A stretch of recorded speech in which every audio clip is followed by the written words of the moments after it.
কাল বাড়ির দিকে রওনা হব, সেই জন্য আজ একটু হাঁটতে বেরিয়েছি লামাহাটার মেন রোডটা ধরে। প্রচুর হোমস্টে আছে এখানে, প্রচুর।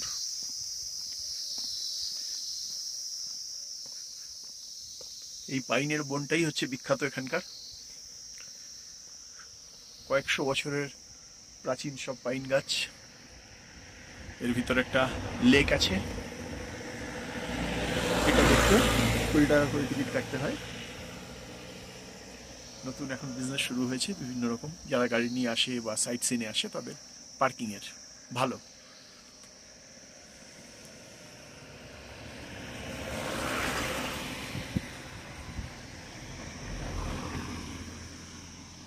একটু এদিক ওদিক হাঁটাচলা করে আমি আমার হোমস্টেতে ফিরবো।